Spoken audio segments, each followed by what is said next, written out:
Marilah kita melakukan penghormatan kepada Buddha.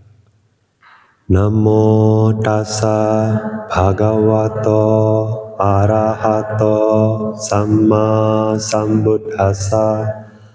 Namo tassa bhagavato arahato samma sambuddhassa. Namo tassa bhagavato arahato samma sambuddhassa.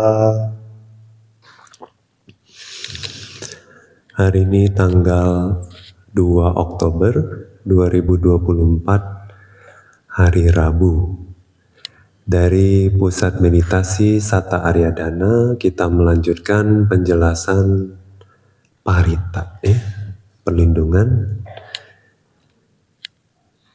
Jadi di pertemuan terakhir kita sudah membahas tentang arati wirati papa majapana ca sangyamo apamado ca dhammesu etang manggalam mutamang. Ya. Jadi sempat juga di pertemuan terakhir kita sudah bahas tentang arati wirati, ya. Nah, cuma belum selesai, waktu itu hanya kulitnya saja. Nah, kenapa 2 kali? Sebetulnya itu satu berkah, arati wirati papa. Artinya menghindari atau pengendalian diri terhadap papa atau sesuatu yang tidak baik, yang jahat, ya, ketidakbajikan. Nanti akan dijelaskan lagi, papa itu mengacu kepada dasa akusala, ya, kamapada. 10 ya, 4 dari ucapan, ya, 3 dari perbuatan, dan 3 dari pikiran yang salah. Ya. Itu seringkali kita sudah bahas. Jadi di sini hanya sekilas saja. Nah, arati juga pengendalian atau penghindaran diri. Ya. Wirati juga pengendalian atau menghindari diri. Nah, kenapa ulang 2 kali? Katanya wirati itu mengacu kepada pengendalian ucapan, perbuatan, mata pencarian, kan? Ya. Nah, itu jadi ada sama waca, sama kamanta, sama ajiwa, ya. Ucapan benar, perbuatan benar, dan mata pencarian benar. Nah, arati mengacu kepada pikiran. Dari pikiran dikendalikan, ya. Nah, di sini, ya, ada dijelaskan yang sangat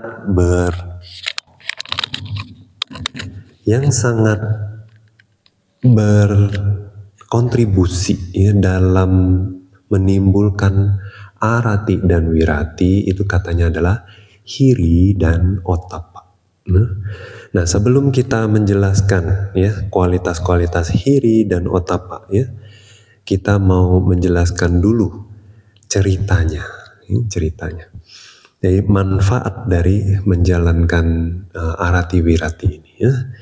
Jadi di Attha Salini, ya, dijelaskan juga bahwa penyebab munculnya arati dan wirati ini sama seperti penyebab kemunculan hiri, ya, dan ottappa. Hiri katanya itu mengacu kepada kualitas internal. Ottappa mengacu kepada kualitas eksternal, ya.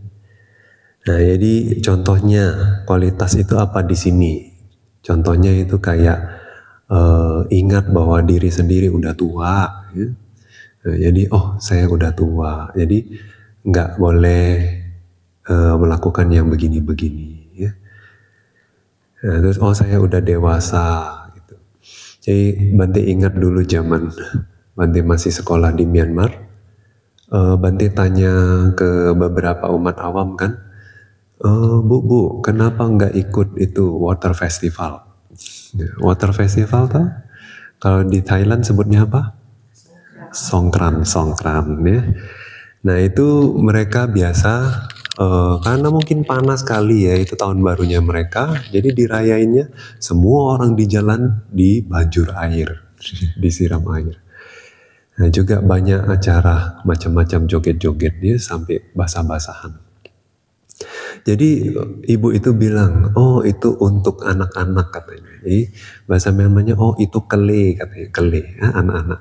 Bante bilang, enggak, di jalan banyak juga orang dewasa. Iyalah Bante, itu anak-anak. Nah jadi namanya siram-siraman itu mainan anak-anak katanya. Terlepas usianya sudah dewasa, ya, tapi itu adalah kegiatan anak-anak. Jadi mereka yang dewasa ngapain dong? Yang merasa dewasa, nggak hanya secara usia ya. Nah itu masuk ke center ya, menjalankan uposatha sila, ada yang meditasi. Bahkan ada yang melakukan pabaca sementara. Ya, jadi sele, jadi samanera. Bahkan ada yang jadi biku. Nah itu yang dewasa, makanya jadi orang bisa berpikir, muncul hiri otapa, hiri itu malu. Perbuatan-perbuatan yang tidak sepantasnya dilakukan. Otapa artinya takut atas konsekuensi yang muncul dari perbuatan tersebut. Ya. Jadi dia merasa malu main-main seperti itu. Ya. Harusnya malu. Kenapa? Karena yang muncul kebanyakan kotoran batin. Nah itu main-main begitu. Nah, jadi mereka lebih memilih untuk melakukan kebajikan daripada menghabiskan waktu seperti itu. Tapi kadang-kadang juga sampai air nggak ada di wihara. Kenapa? Pipanya dialokasiin ke sana. Ya, kadang-kadang mereka udah simpan air dulu beberapa hari sebelum acara. Ya. Nah, jadi kadang-kadang itu acuannya adalah usia misalnya. Kematangan. Ya. Terus kadang-kadang acuannya juga bisa, oh saya itu dari keluarga baik-baik misalnya. Terus atau misalnya silsilah keluarga kita itu tidak pernah melakukan mata pencarian yang buruk. Ya. Mereka jadi muncul hiri ya, karena perenungan-perenungan seperti itu. Kadang karena apa? Oh saya kan sekolah tinggi gitu ya, edukasi. Juga begitu. Ya. Nah jadi macam-macam itu kualitas ya dari internal, makanya muncul rasa malu. Kayaknya nggak pantas melakukan ini. Berucap seperti ini nggak pantas, berpikir seperti ini nggak pantas. Nah kalau otapa itu eksternal. Eksternal itu misalnya takut nanti dicela orang, takut nanti ditangkap polisi sama aja. Ya. Takut nanti dikeluarkan dari komunitas sama aja, itu juga eksternal artinya. Nah, takut nanti dicela khususnya orang-orang yang spiritual bijaksana. Nah itu ya khususnya kalau pengikut Buddha.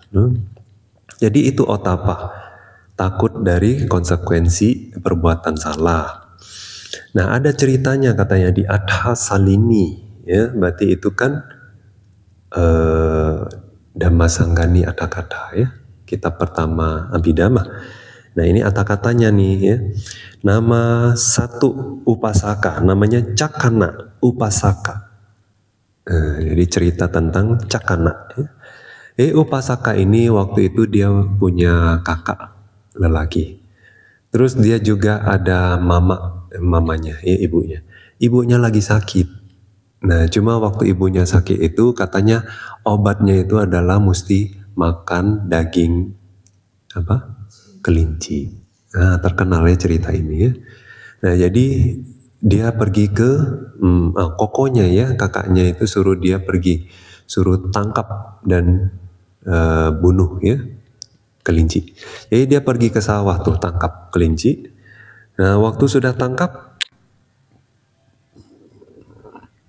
waktu mau ditangkap juga ya kedengaran suara manusia itu jadi kelinci lari kan ya. Tapi dia kejerat sama sulur ya, jadinya ketangkap juga. Nah waktu ditangkap itu tapi dia muncul perenungan ya.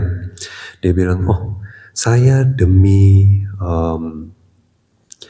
menyelamatkan nyawa mama saya mengorbankan nyawa makhluk lain. Kayaknya enggak pantas. Nah ada ya hati kecilnya itu bilang gitu. Terus akhirnya dia nggak jadi tangkap, dia lepasin lagi. Pulang rumah kena marah sama Koko, ya, kena marah kakaknya. Nah habis itu dia curhat sama mamanya bahwa nggak jadi tangkap kelinci ya karena dia berpikir nggak seharusnya ya menyelamatkan nyawa mama hanya untuk lalu dengan mengorbankan makhluk lain. Jadi dia bilang gini, dia bikin saca adidhana ya, ungkapan kebenaran. Dia bilang bahwa semenjak saya tahu bahwa membunuh itu nggak baik ya, jadi waktu itu dengan sengaja saya tidak pernah membunuh makhluk lain. Nah, dengan kebenaran ini mamanya sembuh. Nah, jadi tanpa harus mengorbankan makhluk lain, ya, kalian bisa boleh coba. Iya. Nah terus ada lagi cerita, namanya dia ndak ada namanya, cuma dia tinggal di utara Wadhamana. Bukit ya, di Bukit Utara Wadhamana. Nah, satu hari ada satu upasaka, dia datang ke satu bante namanya Pinggala Buddharakkhita Mahathera. Jadi ini murid atau biku yang zaman dulu itu dihormati. Ya. Nah, setelah dia datang ke bante Pinggala, terus dia minta sila. Jalanin cuma 5 sila saja ya. Nah habis itu seperti biasa dia melakukan keseharian dia yaitu nyawah ya. Pergi ke sawah terus bawa kerbau ya, kerbau sapi. Terus sapinya itu hilang. Nah waktu sapinya hilang dia cari-cari mana sapinya.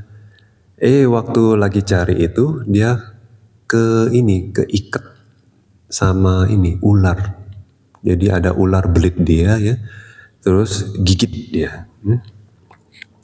Nah tapi baru diikat gitu ular besar ini ya, jadi bukan beracun berarti dia mau makan. Nah waktu itu dia ada pegang, kan mau nyawah nih, dia pegang ada kayak sabit gitu ya, kayak cangkul kecil tapi tajam ya.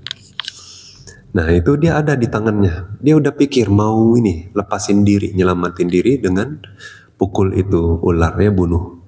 Tapi muncul dalam pikirannya apa? Oh, saya barusan datang ke Bante Pinggala, Bante yang saya hormati. Di depan Bante saya ambil sila. Masa saya habis ambil sila? Baru aja ambil sila, saya langgar sila. Terus dia bilang, oke, saya akan melepaskan kehidupan saya. Jadi saya boleh melepas kehidupan saya, tapi saya tidak boleh melepas sila saya. Luar biasa ya. Akhirnya dia buang sabit dia itu, dia buang, nggak jadi. Ya. Terus ular pun kayaknya ngerti ya. Ular pun juga kasih dia bebas.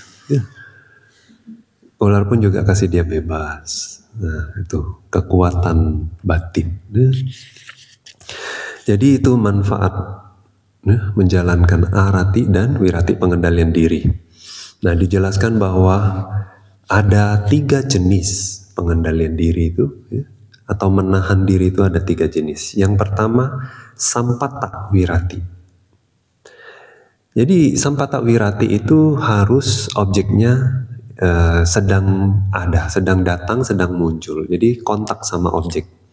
Namanya sampata artinya sampai. Ya.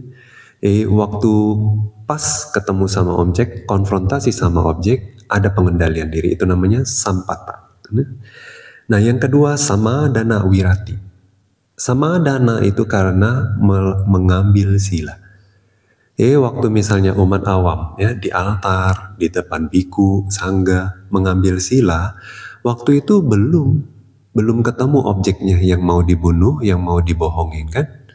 Nah, jadi baru rencana aja, saya akan sepanjang hari menjalankan sila. Jadi sebetulnya bukan betul-betul wirati, bukan betul-betul pengendalian diri, cuma kayak janji akan menjalankan sila. Nah itu disebut samadana karena pengambilan sila. Karena mengambil itu dia akan memunculkan wirati. Nah yang ketiga samuccheda wirati. Nah ini muncul waktu di momen seseorang mencapai magga, ya, tingkat-tingkat kesucian. Nah wirati ini sifatnya untuk mencabut kotoran batin, ya. Biasanya kalau wirati di luar waktu momen pencerahan, wirati itu muncul nggak bisa bareng. Sama waca ya sama waca, ya, kamanta ya kamanta gitu. Terpisah, karena objeknya juga terpisah. Nah tapi di momen mencapai pencerahan, tiga-tiganya muncul bareng. Ya. Oke, nah terus katanya setelah muncul wirati di momen pencerahan itu ya, bahkan seorang sotapanna, ya, jadi yang mencapai pencerahan yang paling rendah, ya tingkat paling rendah, itu juga sudah menyingkirkan ini 5 sila ini udah nggak mungkin melanggar lagi, ya. Tapi nggak mungkin melanggar bukan berarti wirati nggak muncul, ya. Pengendaliannya tetap ada, tapi pengendaliannya begitu remnya begitu pakem katanya, ya. Jadi dia nggak mungkin dengan sengaja lagi membunuh dengan niat gitu, mencuri, berbohong gitu ya. Katanya bahkan di dalam pikiran niat untuk membunuh itu tidak ada, untuk berbohong, untuk mencuri. Ya. Nah itu jadi dulu pernah ada upasaka tanya Bante, nah, apakah di dalam batinnya itu, kayaknya Bante bahas di Mahasatipatthana Sutta ya, nah, seorang sotapanna di dalam batin ya, bisa nggak sih ada keinginan untuk membunuh? Nah ini referensinya ya di atas hal ini. Nah tadi kita sudah bahas papa ya. Nah sekarang kita hiri otapa. Tadi hiri otapa kita sudah jelaskan, hiri itu objeknya kualitas internal, pertimbangannya ya kualitas internal. Kalau otapa itu eksternal. Nah kalau dikasih perumpamaan, katanya hiri itu seperti wanita baik-baik, dia baru datang ke rumah mertua. Gimana wanita baik datang ke rumah mertua? Dia bawa semua kualitas dia, ya kan?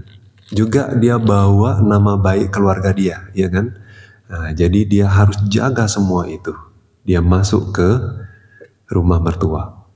Ya, bukan mau perang ya, tapi demi menjaga martabat dia sendiri ya. Jadi kualitasnya itu adalah dari dalam. Nah karena itu semua dibawa kualitas atau image dia itu ya. Jadi dia masuk ke rumah orang tua dengan penuh rasa malu, dia nggak akan melakukan hal-hal yang tidak baik. Terus dia juga menjaga kesuciannya. Ya. Nah, kalau otapa itu katanya seperti wanita tunasusila, ya. Pelacur, wanita penghibur. Ya. Wanita penghibur juga ada otapa. Ya. Nah, gimana? Dia takut tidak laku. Ya. Kalau apa? Dia hamil. Ya, misalnya lelaki pakai wanita penghibur, kalau udah hamil tidak mau katanya. Nah jadi pertimbangannya adalah eksternal, pertimbangannya adalah customer dia, jadi dia jaga kualitas dia, betul? Nah itu mencerminkan hiri dan otapa. Nah oleh sebab itu ya hiri otapa ini disebut sebagai dua. Yang pertama lokapala. Lokapala artinya pelindung dunia. Nah dunia ini nggak cuma dunia alam semesta, bukan ya. Dunia di dalam juga ya, melindungi pikiran kita. Ya, kenyataannya kadang orang juga banyak berpikir bahwa kalau hiri otapa muncul itu sila beres ya. Artinya sila itu terjaga dengan baik. Tapi tidak cuma itu loh ya. Semua yang sudah latih melihat batinnya, ternyata hiri otapa selalu ada di setiap kusala cita, ya kan? Nah, kalau secara abhidhamma selalu muncul ya. Nah, sedangkan kebalikannya, setiap kali aku salah selalu ada tidak malu dan tidak takut, ahirika dan anotapa, karena dia grup moha. Ya. Nah, jadi ya kita tahu bahwa setiap kali kita izinkan pikiran kita muncul kotoran batin, ya, apakah itu pandangan salah, apakah itu nafsu, serakah, benci, dendam, iri, kikir, malas, ragu, dan lain sebagainya, itu semua karena kita tidak malu. Karena kita tidak takut. Tidak malu punya pandangan salah. Tidak takut jadi sombong. Tidak takut konsekuensi dari sombong. Ya. Nah, oleh sebab itu ya, hiri otapa itu enggak cuma melindungi dunia, tapi juga melindungi diri kita sendiri. Dunia internal kita. Ya. Nah, makanya dia disebut sebagai lokapala. Siapapun kalau semua orang punya hiri otapa, aman. Dunia ini aman, kita juga aman. Aman itu gimana? Ya bebas dari semua bahaya yang akan ditimbulkan oleh ketidakbajikan, kama-kama buruk, ya, kesedihan. Jadi batin itu bahagia, damai, dan tenang. Nah, itulah sebabnya juga kenapa arati, wirati ini disebut berkah. Disebut berkah karena apa? Memberikan manfaat dan kesejahteraan untuk diri sendiri dan orang lain. Nah, sebutan yang keduanya apa? Dewa Dhamma. Dewa. Ada 3 jenis dewa ternyata. Ya. Kalian tahu? Samuti Dewa, Upapati Dewa, Wisudi Dewa. Samuti Dewa itu artinya dewa yang dinyatakan. Contohnya apa? Presiden, raja, bahkan kepala desa. Yang kayak dipilih, terus akhirnya ditentukan oleh masyarakat, oh ini pemimpin kita. Nah pemimpin-pemimpin ini disebut Dewa Samuti. Karena kesepakatan dia dijadikan dewa. Nah terus Upapati Dewa itu dewa yang memang lahir atau muncul sebagai dewa, alam dewa tuh ya, makhluk dewa. Nah Wisudi Dewa itu adalah, Wisudi artinya murni. Ya, jadi dewa itu karena menjalankan pemurnian atau sudah mencapai pencerahan. Nah ini mengacu kepada khususnya arahat, ya, atau orang-orang yang sudah mencapai tingkat-tingkat kesucian. Nah, hiri otapa ya bisa bikin orang tuh jadi pemerintah, jadi dewa beneran, makhluk dewa, atau bahkan mencapai tingkat-tingkat kesucian. Bener enggak? Bener.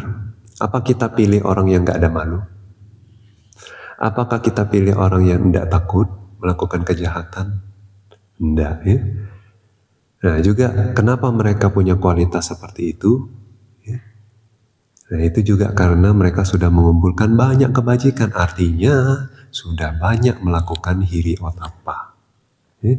Makanya jadi orang besar, orang penting, orang pemimpin, ya, sebagai pemimpin. Nah jadi dewa ya betul loh ya, karena melakukan kebajikan jadi makhluk dewa.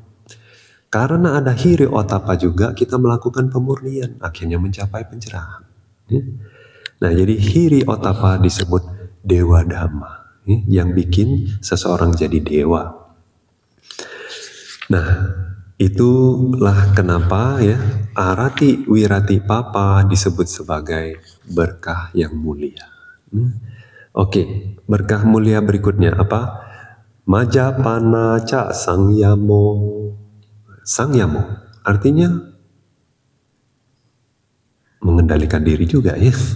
Mengendalikan diri juga atau menghindari gitu ya. Nah, majapana. Pana sebetulnya mengacu kepada minuman. Maja itu alkohol. Nah, tapi dijelaskan, enggak cuma minuman aja, bukan berarti hanya bentuk cairan. Tapi segala sesuatu yang bisa menurunkan kesadaran. Menurunkan kesadaran tuh gimana? Orang jadi kesadaran asli, ya, kesadaran normalnya itu hilang. Jadi agak mabuk-mabuk ya, jadi mabuk. Jadi Kita tahu alkohol banyak macam ya. Ada yang memang karena didiamkan begitu aja jadi alkohol. Ada yang memang dimasak jadi alkohol, ya. Atau ada yang dengan sengaja direndam baru jadi alkohol. Ini macam-macam. Semuanya yang bisa memabukkan itu jadi alkohol. Harus dihindari. Kenapa harus dihindari? Karena ya, di Digha Nikaya dijelaskan ada 6 hal yang menghabiskan harta. Yang pertama apa? Keluyuran malam-malam. Nah, kalau zaman sekarang apa? Dunia malam. Ya. Dunia malam itu juga bikin habis duit. Ya.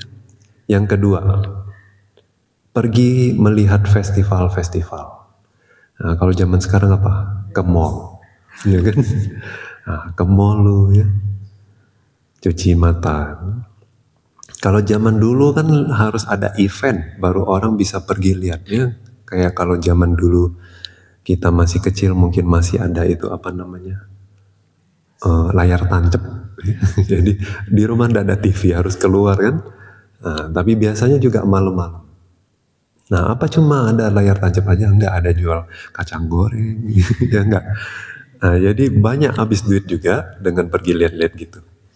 Terus judi, nah, itu udah tahu loh ya. Zaman sekarang apalagi ada yang online pula. Ya nggak perlu pergi kemana-mana ya, lebih bahaya lagi. Terus yang keempat, bergaul, ya, bergaul sama orang-orang nggak baik. Ya. Nah orang-orang nggak baik nggak cuma ngajak kita berfoya-foya, habis-habisin duit, melakukan kejahatan, tapi juga bikin kita kalau mereka suka mabuk, mereka juga ajak kita mabuk-mabuk. Terus nggak cuma itu, pinjam duit lagi, ya kan? Nah jadinya kita bukannya kita yang ngutang, tapi kita jadinya diutangin orang. Nah itu kalau bergaul sama orang-orang yang tidak baik. Nah yang berikutnya berarti yang keberapa? 5 ya, malas. Ini yang ke-6 dong ya. Keluar malam, terus suka nonton-nonton festival, yang ketiga judi, yang keempat bergaul dengan orang yang gak baik, yang kelima malas, nah baru yang keenam apa? Minum, minuman beralkohol. Ya gak cuma minum, berarti zaman sekarang kalau orang ngeganja gitu ya, nah itu juga kan hilang kesadarannya ya. Jadi 6 hal ini bikin turunnya materi kita ya. Jadi hilang ya harta kita. Itu di Singgalowada Sutta ya, terkenal ini sutta. Terus ada lagi ya, masih kurang, Buddha sering jelasin. Nah contohnya lagi di ini ada 6 hal ya yang menjadi akibat kita suka mabuk. Apa itu? Yang pertama,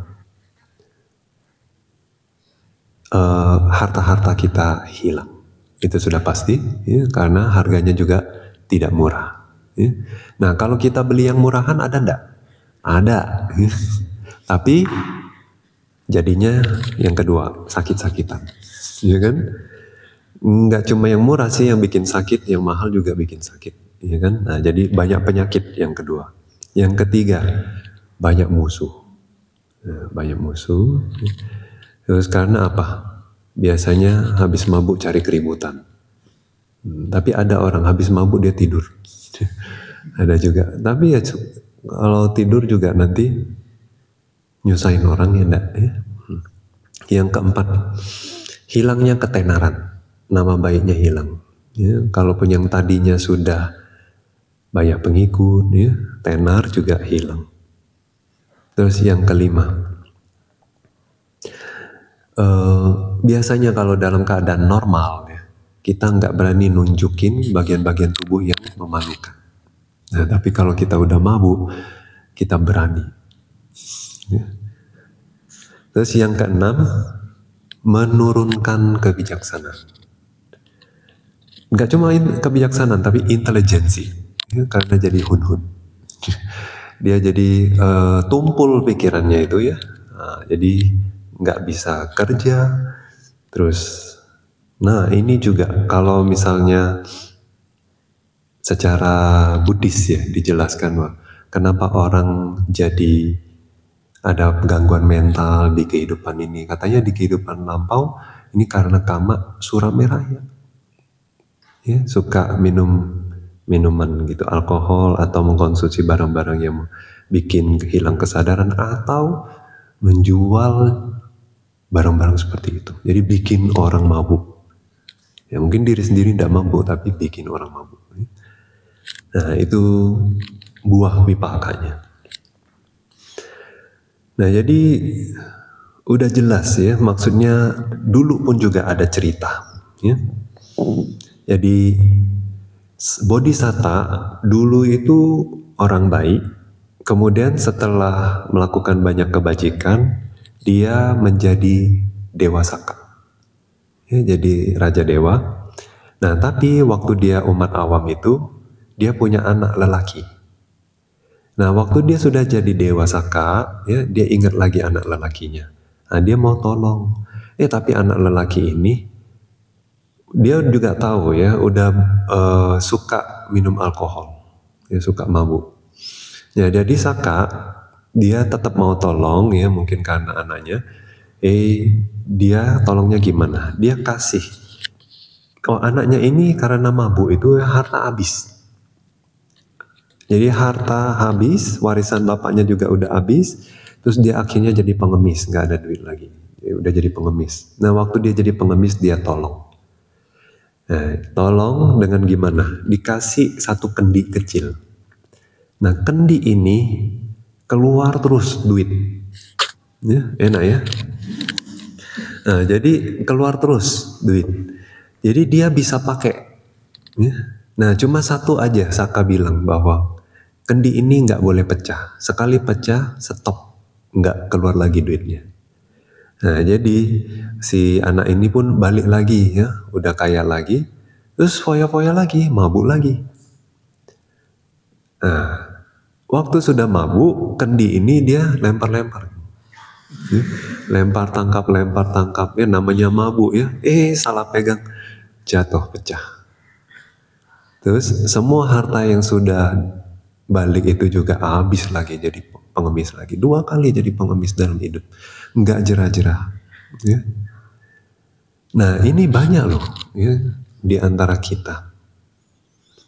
Orang yang sudah dikasih kesempatan yang kedua kalinya, tapi pun nggak menggunakan dengan baik. Balik-balik lagi jatuh di tempat yang sama. Nah ini bukan orang bijaksana ya. Cerita seperti ini tuh bukan untuk jadi lucu-lucuan, tapi jadi perenungan buat kita. Ya. Bahwa mungkin satu hari Saka datang ke kita, ya. Mungkin kasih peluang kita untuk jadi orang yang lebih baik. Ya. Tapi jangan disia-siakan. Peluang yang kedua mungkin udah nggak datang lagi ketiga kali. Ya. Dalam hidup tuh begitu. Nah itu sebabnya juga mabuk bikin apa? Harta habis. Nah itu jadi terledor. Nah kemudian kalau masih mau cerita-cerita ya, dari semua akibat mabuk ya, kita ikutin di penjelasan parita berikutnya. Sadu. Mari kita melakukan pelimpahan jasa. Idang me punyam asawa kaya waham hotu. Idam me punyam nibbana pacayo hotu. Mama punya bhagam sabasatanam bhajemi. Te sabbe me samam punya bhagam labhantu. Sadhu, sadhu, sadhu. Sukhi hotu nibbana.